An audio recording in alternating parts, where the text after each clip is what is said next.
নমস্কার শ্রোতা বন্ধুরা, সবাই ভালো আছেন তো?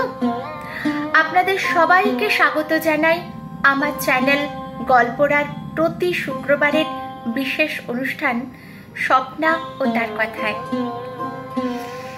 আজ এই বিশেষ অনুষ্ঠানটি তার ২৫তম পর্বে পা দিল। নিঃসন্দেহে এ কৃতিত্ব আপনাদের সকলের। আপনারা ক্রমাগত উৎসাহ ও সাহস জুগিয়ে এইভাবে আমার পাশে না থাকলে এতদূর এগোনো কোনো মতেই সম্ভব হতো না, সে কথা বলাই বাহুল্য। তাই আমার তরফ থেকে আপনাদের জানাই বিশেষ কৃতজ্ঞতা ও ধন্যবাদ। আশা রাখি আগামী দিনগুলোতেও আপনারা এভাবেই থাকবেন গল্পরা চ্যানেলের পাশে। আজ একটি বিশেষ দিন, ৪ঠা জুলাই। আজ থেকে ১২৩ বছর আগে এই দিনটিতে অর্থাৎ ১৯০২ সালের ৪ঠা জুলাই মৃত্যু হয় স্বামী বিবেকানন্দের। তার নশ্বর দেহ পঞ্চভূতে বিলীন হলেও আমাদের স্মরণে মননে চির অমর হয়ে থেকে গেছে তার বাণী। আজ তাই অনুষ্ঠানটির এই বিশেষ পর্বে আমরা আলোচনা করব সেদিনের ঘটনাবলী নিয়ে। ফিরে দেখব যুব নায়ক বিবেকানন্দকে ১৯০২ সালের ৪ঠা জুলাই দিনটির আলোয়। যারা স্বপ্না ও তার কথা পরে দেখা শুরু করেছিলেন তাদের সুবিধার জন্য একটু পুরনো কথা বলে নিই। স্বপ্না ও তার কথা ১৯তম এপিসোডে আমরা আলোচনা করেছিলাম বসন্ত চৌধুরীকে নিয়ে। সেখানে আমরা দেখেছিলাম কিভাবে কাশ্মীরের রাজা জয়ন্তের উদ্যোগে কনৌজ থেকে সপরিবারে ৫ জন বৈদিক ব্রাহ্মণ ও তাদের সহকারী ৫ জন কায়স্থ পরিবারদের এই বাংলায় আনা হয়েছিল। এদের থেকেই আজকের চট্টোপাধ্যায়, বন্দ্যোপাধ্যায়, গঙ্গোপাধ্যায় ইত্যাদিদের উৎপত্তি হয়েছিল। রবীন্দ্রনাথ ঠাকুরের পূর্বপুরুষরাও এই কনৌজি ব্রাহ্মণই ছিলেন। অন্যদিকে বাংলার দত্ত পরিবার হলেন এই ব্রাহ্মণদের সাথে আসা কায়স্থদের উত্তরপুরুষ। কনৌজ থেকে আসা কায়স্থদের প্রথম পুরুষ ছিলেন পুরুষোত্তম দত্ত।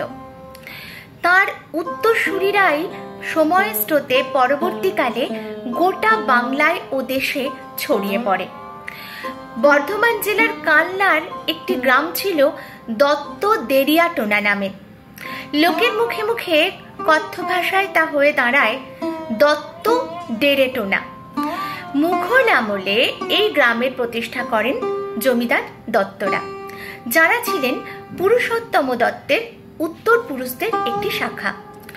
১৮০০ শতকে এই পরিবারের সদস্য রামনিধি দত্ত তার ছেলে রামজীবন দত্ত ও নাতি রামসুন্দর দত্তকে নিয়ে ভাগ্যের অন্বেষণে চলে আসেন গড় গোবিন্দপুর গ্রামে। এই গোবিন্দপুর হলো সেই গোবিন্দপুর যা কলকাতা গড়ে উঠেছিল যে ৩টি গ্রামকে কেন্দ্র করে তারই একটি। এখানকার ফোর্ট উইলিয়াম ও ময়দান অঞ্চল জুড়ে ছিল গড় গোবিন্দপুর গ্রাম। রামনিধি দত্ত যখন এখানে এসে বাসা বাঁধেন তখনও ফোর্ট উইলিয়াম তৈরি হয়নি। পরবর্তীকালে দুর্গ বানানোর কাজ শুরু হলে ইংরেজরা স্থানীয় লোকজনকে তুলে দেয়। ফলে এই দত্ত পরিবারও গোবিন্দপুরের পাট গুটিয়ে অন্যান্য সকলের সাথে উঠে আসেন সুতানটি গ্রামে। সেদিনের সুতানটি আসলে আজকের উত্তর কলকাতা অঞ্চল। জেনে রাখা ভালো যে গোবিন্দপুর আর সুতানটি গ্রামের মাঝের অংশটি ছিল কলিকাতা গ্রাম, যা এখনকার ধর্মতলা, রাইটার্স, পার্ক স্ট্রিট অঞ্চল। যাই হোক, গোবিন্দপুরের পাট গুটিয়ে রামনিধি দত্ত মধুরায়ের গলিতে একটি বাড়ি নিয়ে থাকতে শুরু করলেন। পরবর্তীকালে তার নাতি রামসুন্দর দত্তের বড় ছেলে রামমোহন দত্ত ৩ নম্বর গৌরমোহন মুখোপাধ্যায় স্ট্রিটে একটি বড় বাড়ি তৈরি করে সেখানে উঠে আসেন। এই রামমোহন দত্তের বড় ছেলে ছিলেন দুর্গাপ্রসাদ দত্ত। দুর্গাপ্রসাদ দত্ত ছিলেন সংস্কৃত ও ফার্সি ভাষায় অত্যন্ত দক্ষ। কি অদ্ভুত মানুষ ছিলেন তিনি! মাত্র ২৫ বছর বয়সে একমাত্র পুত্র বিশ্বনাথ দত্তের জন্মের পর সন্ন্যাস গ্রহণ করে বাড়ি ঘর সংসার স্ত্রী পুত্র ছেড়ে চলে যান চিরতরে অজানায়। শিশু বিশ্বনাথ দত্তকে প্রতিপালন করে বড় করেছিলেন তার ছোট কাকা দুর্গা প্রসাদের ছোট ভাই কালীপ্রসাদ দত্ত। উত্তর জীবনে অ্যাটর্নি বিশ্বনাথ দত্তের স্ত্রী ভুবনেশ্বরী দেবী ছিলেন সিমলার নন্দলাল বসুর মেয়ে। তিনি খুবই ধার্মিক ও ভক্তিমতী মানুষ ছিলেন। প্রথম কয়েকটি সন্তানের মৃত্যু ও কন্যা সন্তানের জন্মের পর পুত্র সন্তান পাওয়ার আশায় তিনি কাশীতে বসবাস করা তাঁর এক আত্মীয়াকে দিয়ে কাশীর বিশ্বনাথ মন্দিরে প্রতিদিন পুজো দেওয়ার ব্যবস্থা করান। এরপর তার প্রথম পুত্র সন্তান নরেন্দ্রনাথের জন্ম হয়, যিনি পরবর্তীকালে স্বামী বিবেকানন্দ নামে জগৎ বিখ্যাত হন। মা ভুবনেশ্বরী দেবীর পূর্ণ বিশ্বাস ছিল তিনি শিবের কৃপায় পুত্র লাভ করেছেন। অন্যদিকে তার বাবা ছিলেন একজন উদার, যুক্তিবাদী ও প্রগতিশীল মানুষ। বাবার দিক থেকে স্বচ্ছ দৃষ্টিভঙ্গি ও যুক্তিশীলতা আর মায়ের দিক থেকে ধর্মপ্রাণতা নরেন্দ্রনাথের চিন্তা ও ব্যক্তিত্ব গঠনে বিশেষ সহায়ক হয়েছিল।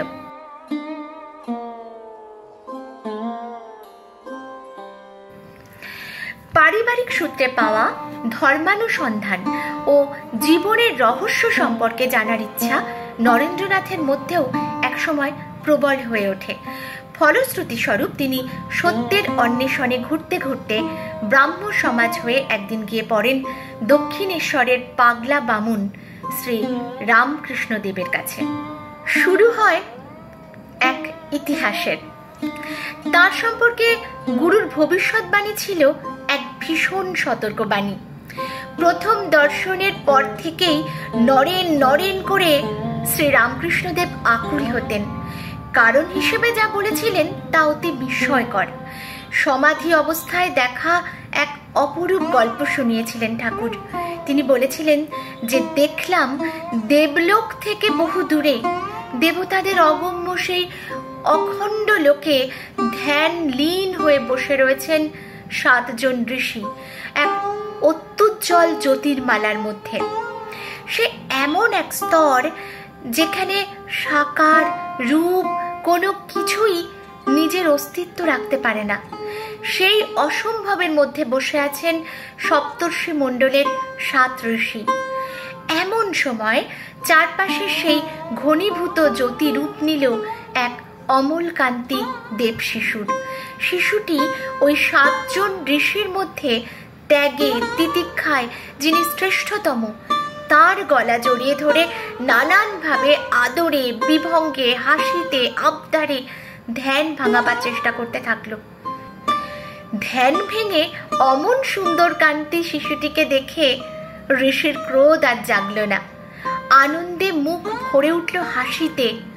তখন শিশুটি তাকে বললেন, আমি যাচ্ছি পৃথিবীতে, সময় হয়েছে যে তুমি এসো আমার পিছু পিছু। ঘাড় নেড়ে সম্মতি জানিয়ে আবার ধ্যান সমাসীন হলেন সেই ঋষি। নরেন্দ্রনাথই যে সেই ঋষি তা বুঝতে বাকি ছিল না তার। শ্রী রামকৃষ্ণ বলেছিলেন, নরেনকে দেখা মাত্রই বুঝেছিলাম এই সেই ঋষি। তাই নরেন্দ্রকে চোখে হারাতেন রামকৃষ্ণদেব।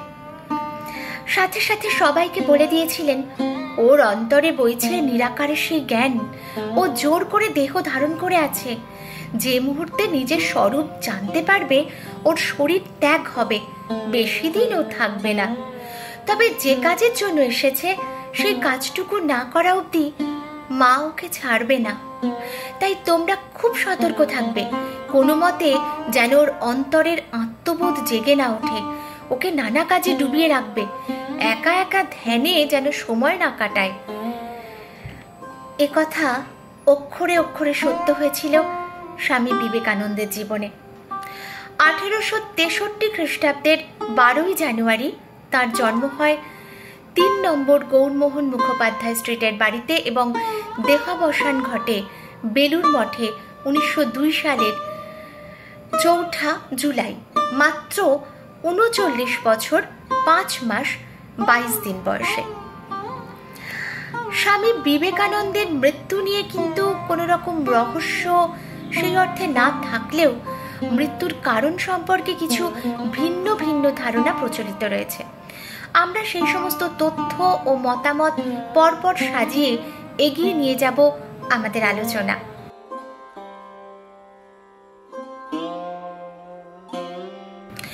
সময়ের আরম্ভের আগেও তার আরেকটি আরম্ভ থাকে, প্রস্তুতি থাকে। ৪ঠা জুলাইয়ের মহাপ্রয়াণের আগে থেকেই স্বামীজির অসুস্থতার যা যা খবর আমরা জানতে পারি তা বেশ উদ্বেগজনক।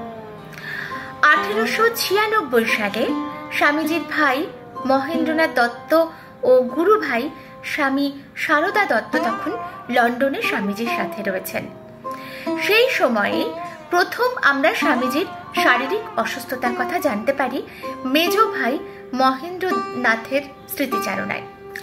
তিনি লিখেছেন যে একদিন দুপুরে খাওয়া দাওয়ার পর সবাই বসে আছেন।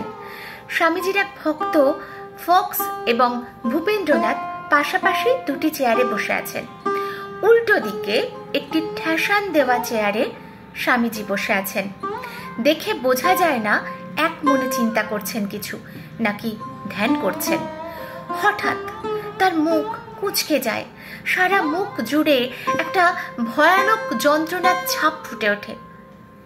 বেশ কিছুক্ষণ পরে তিনি একটা বড় শ্বাস ফেলে ফক্সকে ডেকে বলেছিলেন, দেখো ফক্স, আমার প্রায় হার্ট ফেল করছিল। আমার বাবা এই রোগে মারা গেছেন। বুকটায় বড় যন্ত্রণা হচ্ছিল। এইটা আমাদের বংশের রোগ।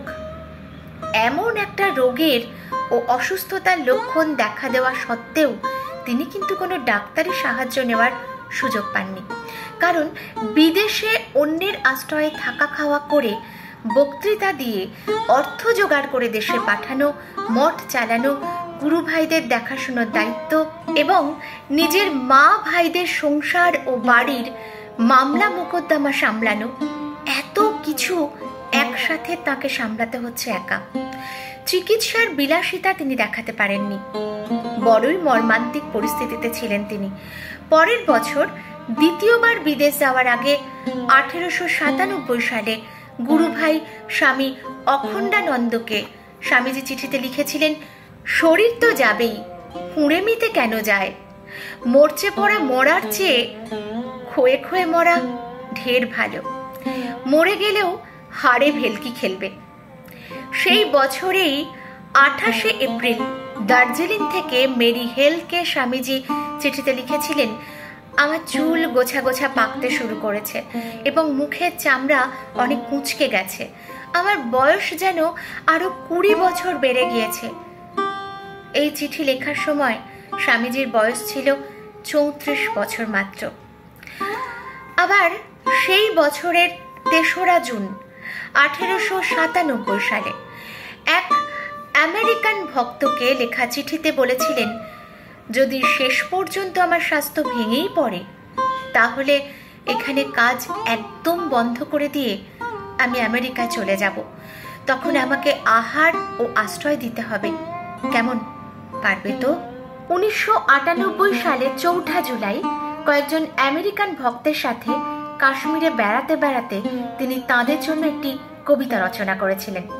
কবিতাটি ছিল আমেরিকার স্বাধীনতা দিবসকে কেন্দ্র করে লেখা।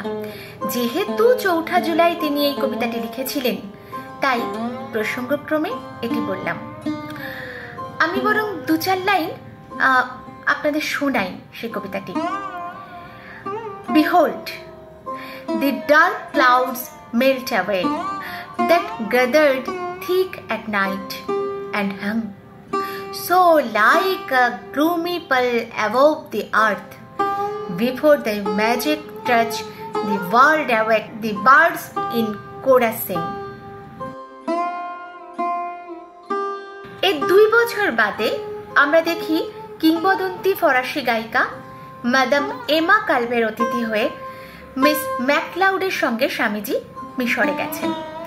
প্যারিস থেকে যাত্রা শুরু হয়েছিল 24 অক্টোবর। সকলে মিলে এসে উপস্থিত হলেন কায়রোতে। কিন্তু সেখানে একটা ঘটনা ঘটেছিল যার কোনো লিখিত প্রমাণ আমরা পাই না কোথাও। কিন্তু ওর পারিবারিক সূত্রে এই ঘটনা মুখে মুখে ফিরেছিল।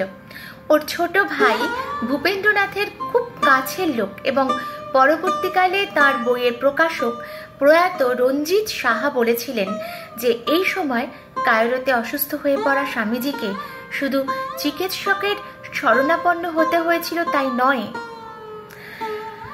সামান্য সময়ের জন্য তাকে হসপিটালেও যেতে হয়েছিল। বিশদে এই ঘটনা সম্পর্কে কিছু বলার আগেই রঞ্জিত সাহা মারা যান। ফলে ধোঁয়াশা থেকেই যায় ঘটনার সত্যতা বা ডিটেলিং সম্পর্কে। কেন এতটা গুরুত্ব দিয়ে তার হসপিটালে যাওয়ার বিষয়টি আমরা আলোচনা করছি সেটা একটু পরিষ্কার করে বলি। বরং স্বল্প আয়ুর জীবনে এই দেশে বিদেশে বারবার অসুস্থ হয়ে পড়লেও স্বামীজি কখনো হসপিটালে ভর্তি হয়েছেন বলে কোনো খবর কিন্তু পাওয়া যায়নি। সেদিক থেকে এই বিষয়টি গবেষকদের কাছে খুবই গুরুত্বপূর্ণ বই কি। যাই হোক, মাদাম কালভে গানের আসর থেকে ফিরে দেখলেন স্বামীজি খুব মনমরা অবস্থায় রয়েছেন এবং সেখান থেকেই সরাসরি দেশে ফিরে যেতে চাইছেন। কারণ জানতে চাইলে বিষণ্ণ স্বামীজি কাঁদতে কাঁদতে বলেছিলেন, আমি দেশে ফিরতে চাই মরবার জন্য, আমার গুরু ভাইদের কাছে যেতে চাই আমি। এরপরই ভূমিকাবিহীনভাবে তিনি এমা কালভেকে বলেছিলেন, ৪ জুলাই আমার মৃত্যু হবে। স্বামীজিকে আর জোড়াজুড়ি করেননি মাদাম কালভে। তিনি স্বামীজিকে মুম্বাইয়ের একটি টিকিট কেটে তুলে দেন রুবাত্তিনো জাহাজে। স্বামীজি এইভাবে হঠাৎ ফিরে যাওয়ার কারণ জানিয়ে স্বামীজির আর এক অনুগামী সারা বুলকে একটি চিঠি লিখেছিলেন, যার ফুটনোটে লেখা ছিল, স্বামীজির খবর ভালো নয়, তার আর একটা হার্ট অ্যাটাক হয়েছিল। লক্ষ্য করে দেখুন এই কথাটিকে, তার আর একটা হার্ট অ্যাটাক হয়েছিল। তার মানে এই ঘটনা আগেও আরেকবার হয়েছিল, যা সম্ভবত 1896 সালে মেজ ভাই মহেন্দ্রনাথ দত্তের লেখা থেকে আমরা জানতে পারি। সেটা যদি প্রথম অ্যাটাক হয়ে থাকে তাহলে এটি দ্বিতীয়।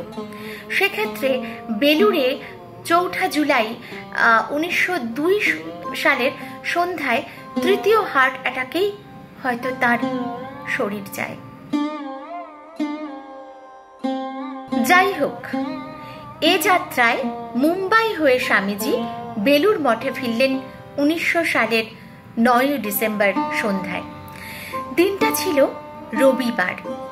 সেদিন হাওড়া স্টেশনেও কেউ তাকে রিসিভ করতে যাননি। নিজেই একটি গাড়ি ভাড়া করে বেলুড়ে পৌঁছে দেখেন গেট বন্ধ। তাতে আর কি, তিনি বিশ্বজয়ী বিবেকানন্দ। গেট টপকে ঢুকে এলেন ভিতরে। ততক্ষণে সাধুরা সকলেই খেতে বসে গেছেন। তাকে দেখে তো সকলেই আনন্দে হৈ হৈ করে উঠলেন।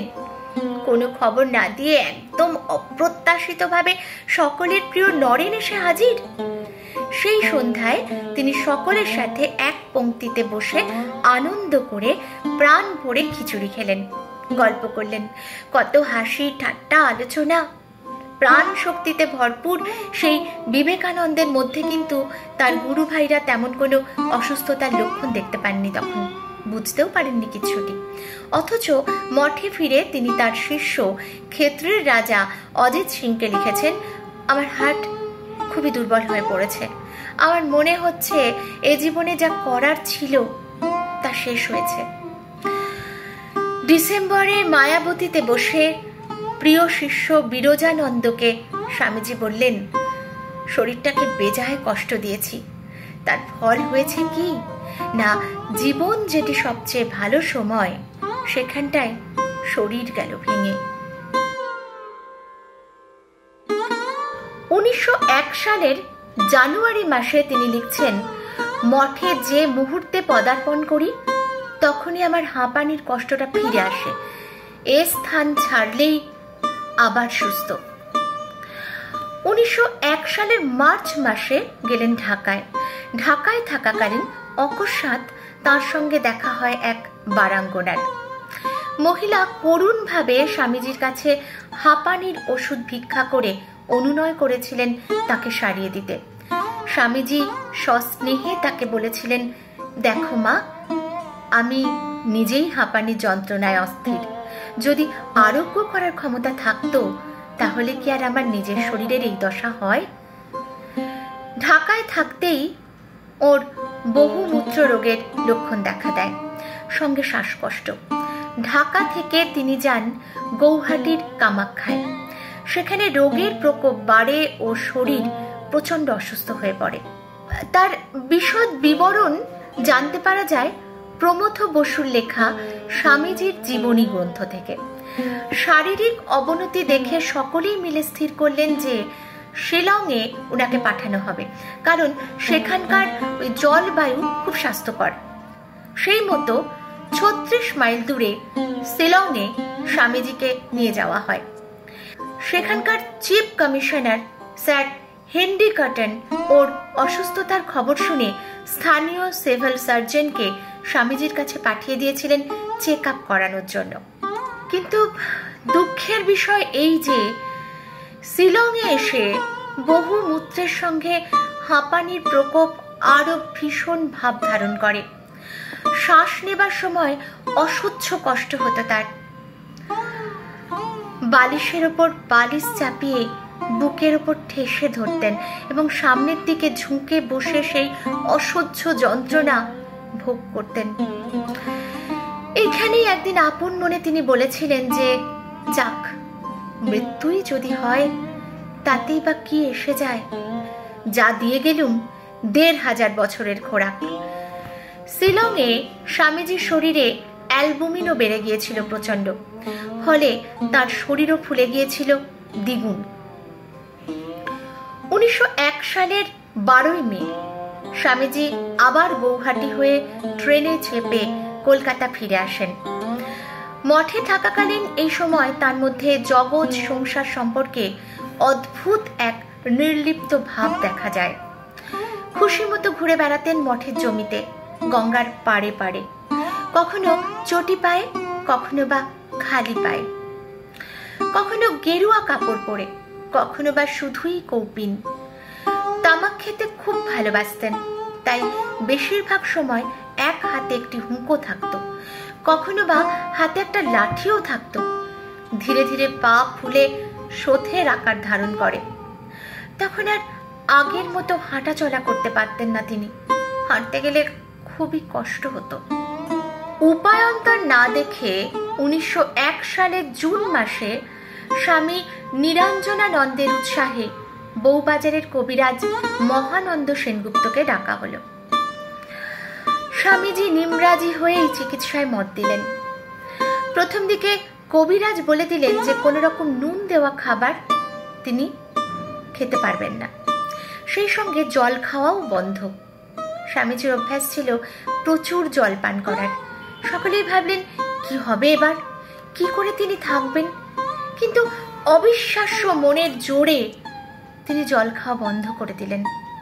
এই নিয়ে প্রিয় শিষ্য শরৎ চক্রবর্তীকে তিনি বলেছিলেন যে আমি নিজের মনকে বললাম, মন তুমি জল খাওয়ার কথা আর ভেবো না। বাস যেই ভাবা সেই কাজ। মনে আর জল তেষ্টা জাগলো না। কি অদ্ভুত মনের জোর ছিল, তাই না ওর, এই অসুস্থ শরীরেও।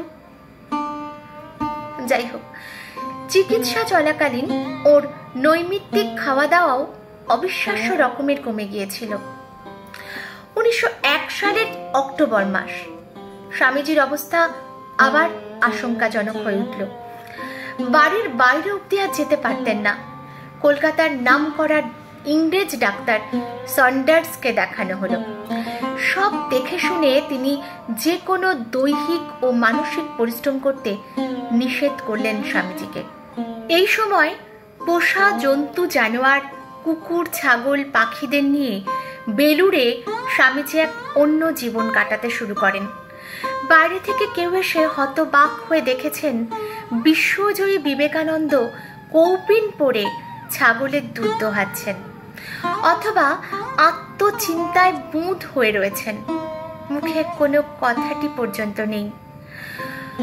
1901 সালের নভেম্বরের শেষে আমরা ওর চিঠি থেকে জানতে পারি যে ডান চোখটি প্রায় নষ্ট হয়ে গেছে। সেই চোখে কোনো কিছুই দেখতে পাচ্ছেন না। ওদিকে সর্দি ও হাঁপানির দাপটে শয্যাশায়ী হয়ে আছেন। তাই চিকিৎসার জন্য যে চোখের ডাক্তারের কাছে যাবেন সে উপায়ও নেই। সত্যি বলতে কি, তখন তাকে ডাক্তাররা বিছানায় শুইয়ে দিয়েছেন। মাংস খাওয়া বারণ, হাঁটা বারণ, দাঁড়ানো বারণ, এমনকি লেখাপড়া করাও বারণ। 1901 সালের 12 ডিসেম্বর স্বামীজি সিস্টার ক্রিশ্চিনকে চিঠিতে লিখছেন, তুমি তো জানোই না, গত 3 বছর ধরে আমার প্রায়ই অ্যালবুমিন ইউরিয়া হচ্ছে। কিডনির স্ট্রাকচারাল কোনো দোষ নেই, কিন্তু তারা প্রায়ই অ্যালবুমিন বার করছেন। ডায়াবেটিসের সুগার বেরোনোর থেকে এটা অনেক খারাপ। অ্যালবুমিন রক্তকে বিষময় করে, হার্ট অ্যাটাক করে, সঙ্গে আরো নানা ক্ষতি হতে পারে। ঘন ঘন সর্দি লাগার আশঙ্কাও থেকে যায়। পরের সপ্তাহে আবার লিখছেন, আমি বিশ্রাম নিতে আরম্ভ করলেই অ্যালবুমিন ও সুগার উধাও হয়ে যায়। 1902 সালের জানুয়ারির শেষাশেষি তার শরীরের হঠাৎ করে এমন উন্নতি হলো যে তিনি পরিকল্পনা করে ফেললেন জাপান ও চীন যাওয়ার। 1902 সালের মার্চ মাসে তিনি গেলেন বারাণসী। সেখান থেকেই এক মর্মস্পর্শী চিঠি লেখেন সিস্টার নিবেদিতাকে। রোগ জর্জরিত স্বামী বিবেকানন্দ সেই চিঠিতে সিস্টারকে অনুরোধ করেছেন এই বলে যে, যদি আমার দেহাবসান হয়, দয়া করে আমাকে লেখা ক্রিশ্চিনের চিঠিগুলো অবশ্যই তুমি খুলবে, তাকে তুমি অবশ্যই অভ্যর্থনা করবে এবং তাকে দেশে ফেরত পাঠিয়ে দেবে। যদি ওর কাছে টাকা না থাকে অবশ্যই টিকিট কেটে দেবে, এর জন্য যদি ভিক্ষে করতে হয় তাও করবে। আমি ইউরোপ থেকে সামান্য যে টাকা এনেছিলাম তা মায়ের খাওয়া দাওয়া এবং দেনা শোধ করতে লেগে গিয়েছে। যতটুকু আছে তাতে হাত দিতে পারছি না। যে মামলাটা ঝুলে আছে তাতে লেগে যাবে। স্বামীজি ফিরে এলেন বেলুড়ে। ক্রিশ্চিন ভারতে এলেন। 1902 সালের 21শে জুন তিনি আমার কথাটি ফুরলো, নোটে গাছটি মুড়লো এই ছড়াটির ইংরেজি তর্জমা করে সদ্য ভারতে আসা ক্রিশ্চিনের সঙ্গে রসিকতা করে চিঠি লিখেছিলেন। এই চিঠিটাই ক্রিশ্চিনের কাছে স্বামীজির লেখা শেষ চিঠি। জুন মাসের 27 তারিখে তার সাথে দেখা করতে আসেন তার প্রিয় শিষ্য শরৎ চক্রবর্তী। স্বামীজি তাকে সস্নেহে বাঙাল বলে ডাকতেন।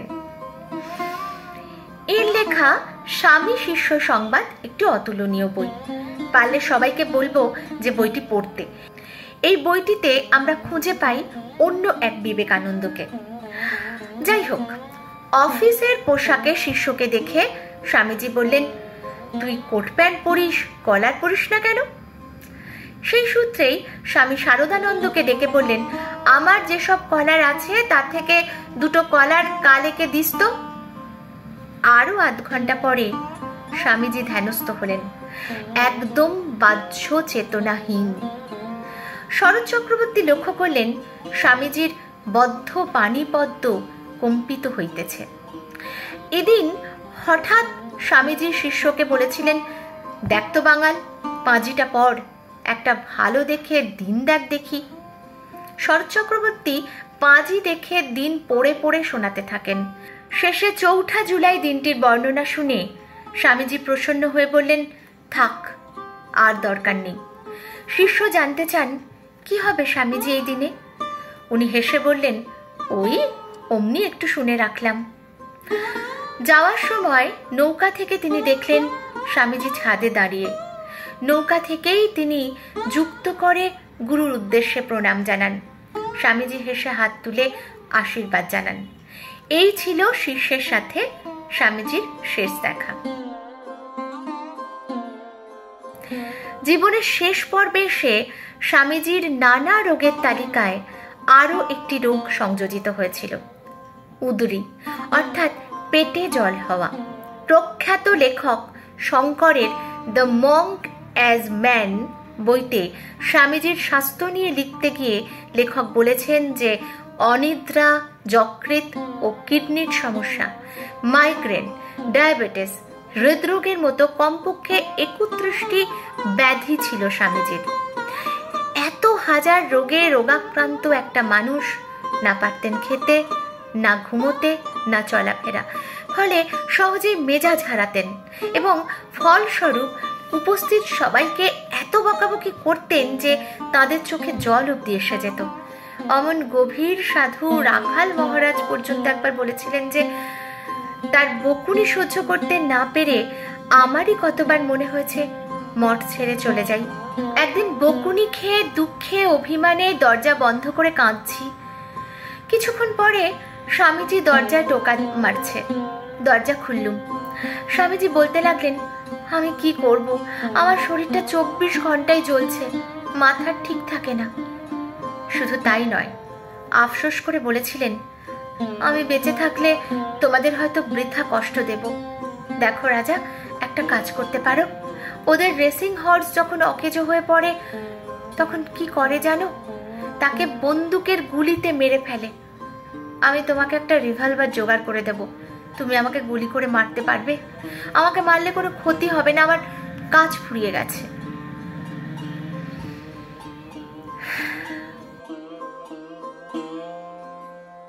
বিদেশ থেকে ফিরে আসার পর থেকে দেহ ত্যাগ পর্যন্ত স্বামীজির একান্ত সেবক ছিলেন স্বামী নির্ভয়ানন্দ বা কানাই মহারাজ। স্বামীজি তাকে আদর করে কেন্না, কেনো ইত্যাদি নামে ডাকতেন। ছোট থেকেই স্বামীজির প্রধান সমস্যা ছিল অনিদ্রা, অর্থাৎ একেবারেই ঘুমোতে পারতেন না। কানাই মহারাজ এই নিয়ে একটি স্নেহের স্পর্শমাখা গল্প বলেছিলেন। সেটি এই রকম: শরীর যাওয়ার কিছুদিন আগে বিদেশ থেকে একটি স্প্রিং এর খাট উপহার এসেছিল স্বামীজির জন্য। এর আগে তিনি ক্যাম্প খাটেই শুতেন। তা সেই নতুন খাট দেখে কানাই মহারাজ বলেছিলেন, মশাই, এখন তো আপনি বেশ আরামে ঘুমোচ্ছেন। শুনেই স্বামীজি বললেন, তবে রে শালা, আজ তোকে এই খাটে শুতে হবে। এই বলে জোর করে সেবককে সেই খাটে শোয়ালেন। ঘুমোতে গিয়ে শুরু হলো বিপত্তি। স্প্রিং এর খাট একবার নিচে নেমে যাচ্ছে আর কানাই মহারাজ ঘুম চটকে লাফিয়ে লাফিয়ে উঠছেন। সকালে স্বামীজি জিজ্ঞাসা করলেন, কি রে কেন্না, কাল রাতে তোর কেমন ঘুম হলো? বেশ মজা করে ঘুমিয়েছিস তো? সেবক কানাই মহারাজ তখন নাক কান মুলে স্বামীজিকে বলেছিলেন যে আর বলবেন না, ওই খাটে কি আর ঘুম হয়? তখন হেসে স্বামীজি বলেছিলেন, তবে রে শালা, তুই যে বলেছিলিস আমার মজা করে ঘুম হয়, এখন বুঝলি তো?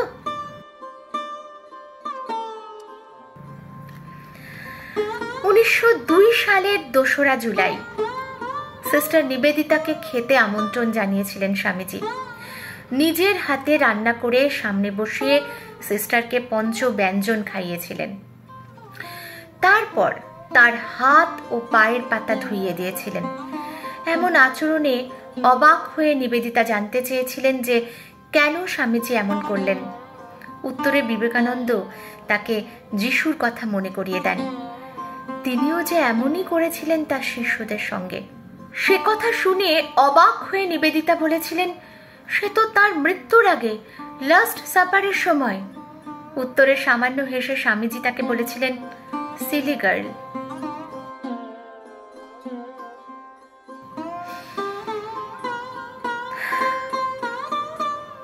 অবশেষে উপস্থিত হলো সেই দিনটি, 1902 সালের 4 জুলাই। তার মহাপ্রয়াণের দিন স্বামীজি খুব সকাল সকাল ঘুম থেকে উঠে পড়েছিলেন।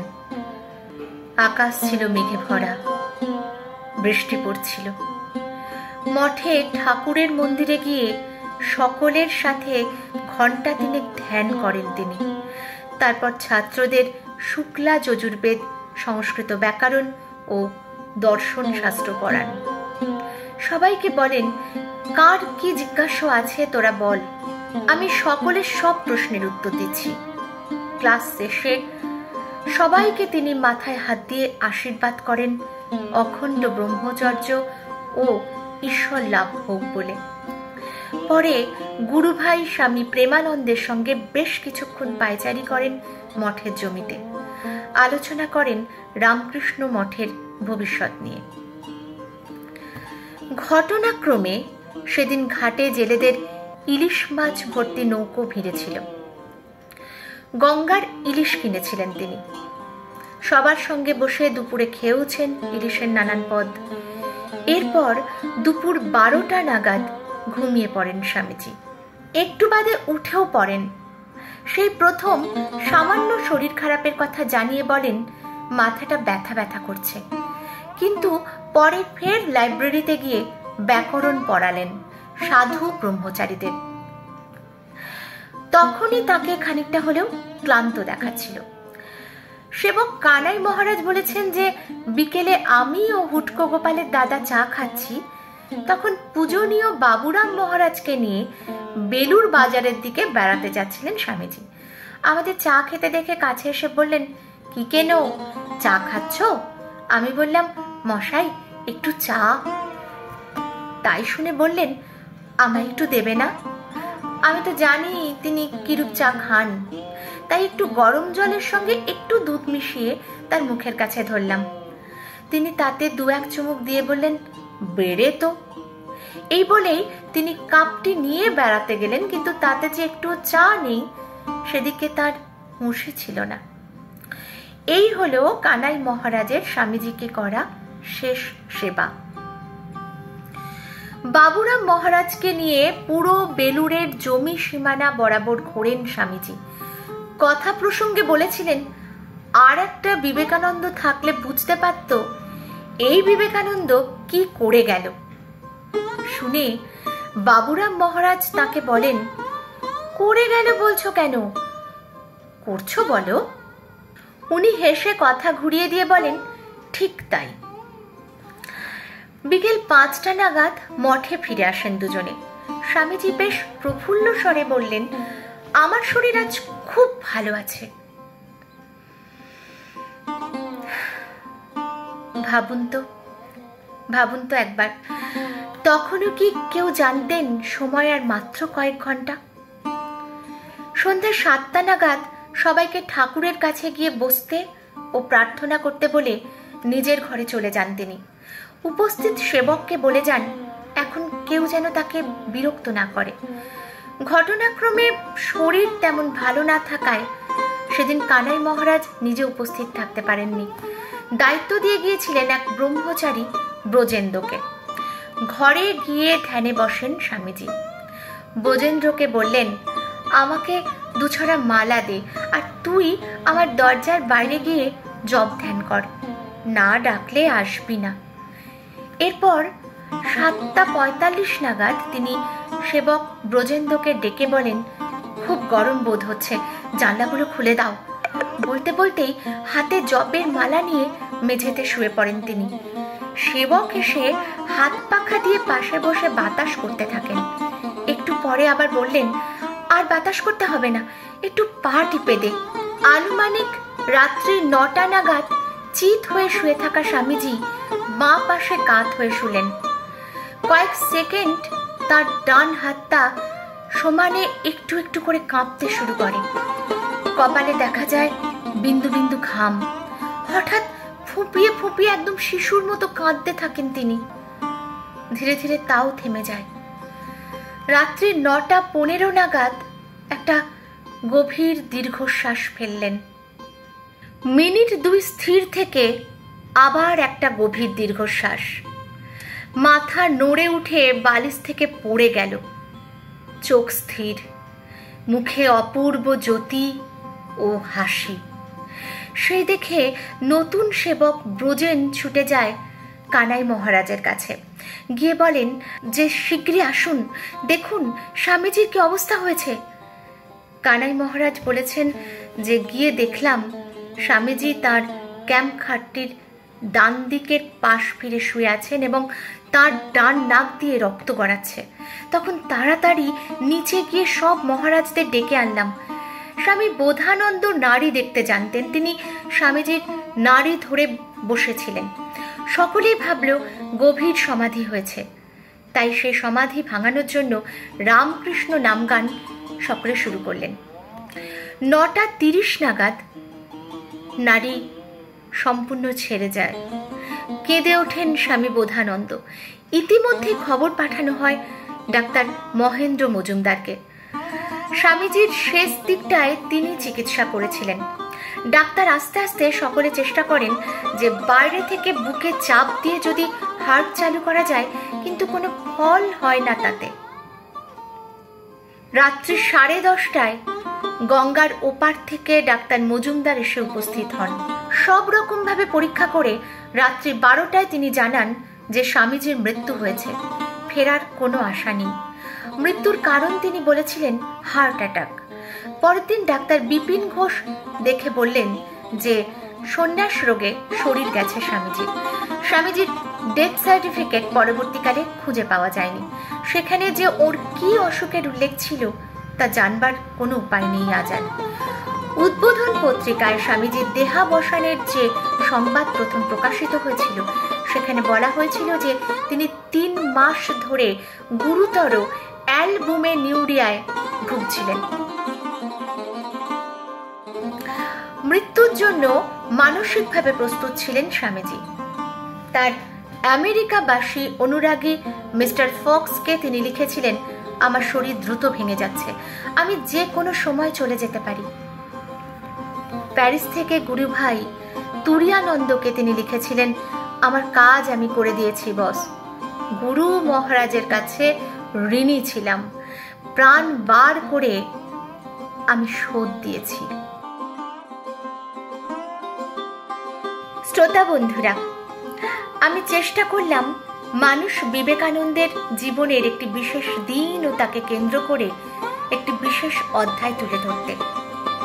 আশা করি আপনাদের ভালো লেগেছে আমার এই প্রচেষ্টা। আবারও জানাই, আপনাদের অকুণ্ঠ সমর্থন ও উৎসাহ না পেলে চ্যানেলের এই কাজ আমি এতদূর এগিয়ে নিয়ে আসতে পারতাম না। সবাই এভাবেই সঙ্গে থাকুন, সাবস্ক্রাইব করুন গল্পরা চ্যানেলটিকে। আবার দেখা হবে স্বপ্না ও তার কথার পরের অনুষ্ঠানে। সবাই ভালো থাকুন এই প্রার্থনা করি। নমস্কার।